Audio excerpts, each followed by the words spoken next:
అందరికీ నమస్తే అండి. నా పేరు కే భార్గవి శ్రీదేవి, హిందీ టీచర్ని. 10th క్లాస్లో ప్రతి ఒక్క విద్యార్థినులు తప్పనిసరిగా హిందీలో పాస్ అవ్వాలి. ఎంతో కొంత చిన్న ఆన్సర్ రాసి సగం మార్కులైన ప్రతి ప్రశ్నకి తెచ్చుకొని హిందీలో తప్పనిసరిగా మంచి మార్కులతో పాస్ అవ్వాలనే ఉద్దేశంతో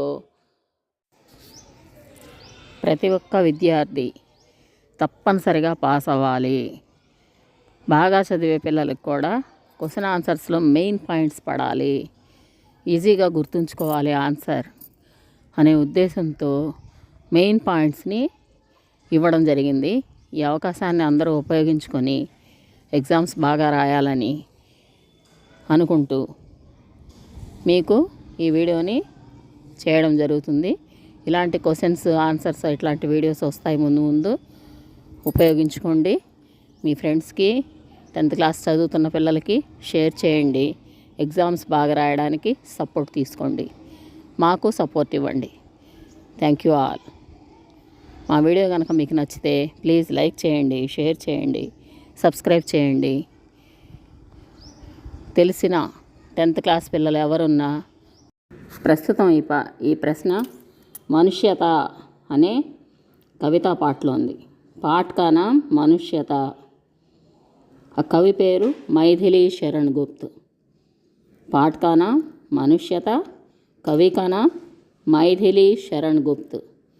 క్వశ్చన్ స్టార్టింగ్లో ఈ పేర్లు రాసి క్వశ్చన్ ఆన్సర్ రాయాలి. ఉదార్ వ్యక్తి की పహచాన్ అంటే ఉదార్ వ్యక్తికి పహచాన్ అంటే ఉదారము అంటే దయగల హృదయం అనుకోవచ్చు. మంచి ఉదారమైన స్వభావం అంటాం అంటే హెల్పింగ్ నేచర్, ఇంకొకరికి హెల్ప్ చేయాలనుకునేది. కుంచుకుపోయిన స్వభావాలు కాకుండా అంటే ఎప్పుడు వేరే వాళ్ళకి పడి ఆడవడం, నేనే గెలవాలి ఇట్లాంటివి కాకుండా స్వచ్ఛమైన మనసు ఉన్నటువంటి, సేవాభావం, మంచి లక్షణాలు ఉన్నటువంటి, ఉదారమైన స్వభావం ఉన్నటువంటి వ్యక్తి యొక్క పహచాన్ గుర్తించడం. కైసే హో సక్తా హై ఎలా జరుగుతుంది? మనం ఎవరిని ఉదారమైన స్వభావ కలవాళ్ళని గుర్తించాలంటే ఏముంటాయి వాళ్ళలో? ఇక ఉదాహరణ ఉత్తర్ అంటే ఆన్సర్ అన్నమాట. ఎవరైతే ఉదారమైన స్వభావం అంటే దయగల హృదయం వాళ్ళు కానీ మంచి మనసు గలవాళ్ళు ఇలా అనుకుంటే వాళ్ళని గుర్తించాలంటే ఏ లక్షణాలు గుర్తిస్తాం? ఉదార్ వ్యక్తి, ఇది క్వశ్చన్లోనే ఉంది. ఉదార్ వ్యక్తి క్వశ్చన్ చూసే రాయొచ్చు అది. పరోపకారి హోతా హై. ఇక్కడ ఒక పాయింట్ వచ్చింది. ఏంటి? పరోపకారి తెలుగు పదమే. పరోపకారి వేరే వాళ్ళకి హెల్ప్ చేసేటువంటి, వేరే వాళ్ళకి మేలు చేసేటువంటి స్వభావం ఉంటుంది. First point. తర్వాత వహ్ అంటే ఇంకా ఇది సర్వనామం వాడతాం. ఉదార్ వ్యక్తి అనే దాని బదులు సర్వనామం. వహ్ హమేషా దూసరోంకి చింతా కర్తా హై. దూసరోంకి చింత, వేరే వాళ్ళ గురించి ఆలోచిస్తూ ఉంటాడు. చింత అంటే చింతించడం కాదు, ఆలోచిస్తూ ఉంటాడు. ఏమని? వాళ్ళకి ఏదైనా మంచి చేద్దామని, వాళ్ళకి ఏదైనా హెల్ప్ చేద్దామని. అట్లా ఎప్పుడు హమేషా ఎల్లప్పుడూ కూడా ఆయన సుఖంగా ఉండటంతో పాటు పక్కోళ్ళు కూడా బాగుండాలని కోరుకుంటూ ఉంటాడు. ఇది రెండో పాయింట్. తర్వాత వహ్ భేదభావ్ నహీ దిఖాతా. అతడు పరాయి వాళ్ళల్లో భేదభావాన్ని చూపించడు. అంటే వీళ్ళు బాగా ఉన్నోళ్ళు, వీళ్ళు బాగా లేనోళ్ళు, వీడు తెలివైన వాడు, వీడు తెక్కలోడు, వీడు అందంగా ఉన్నారు, వీళ్ళు అందంగా లేరు, ఇట్లాంటి భావాల్లో ఏమీ చూపించడు. అందరి పట్ల సమానమైన భావంతో ఉంటాడు. ఇక్కడ మెయిన్ 3 పాయింట్స్ జనరల్గా కూడా మనం చెప్తాం.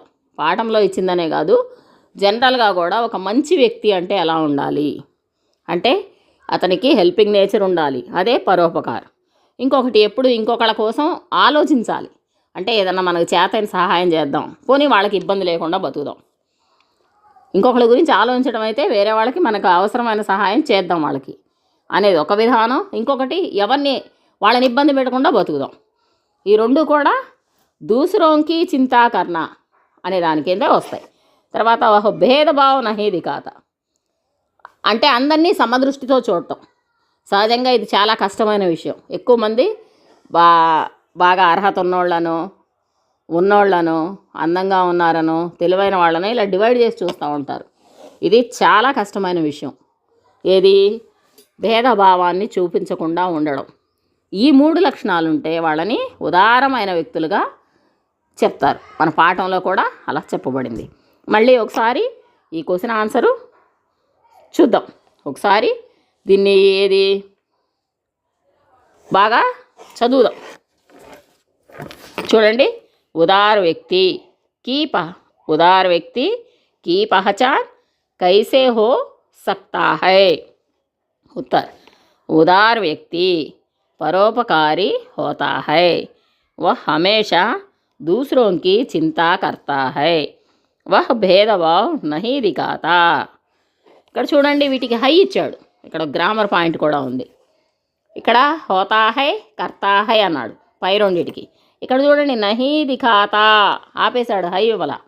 ఎందుకు ఇవ్వలేదంటే వర్తమాన కాలంలో వర్తమాన కాల క్రియకి ముందు నహీ వస్తే చివర్లో హై ఇవ్వకూడదు. ఇది రూలు. అంటే దిఖాతా క్రియకి తా వచ్చింది కాబట్టి ఇది వర్తమాన కాలం, ప్రజెంట్ టెన్స్లో ముందు నహీ వచ్చింది. క్రియకి ముందు నహీ వచ్చింది కాబట్టి చివర్లో హై రాయకూడదు. ఈ రూల్. అందుకే ఈ పై రెండు వాక్యాలకి హై వచ్చింది, కింద దానికి హై రాలి.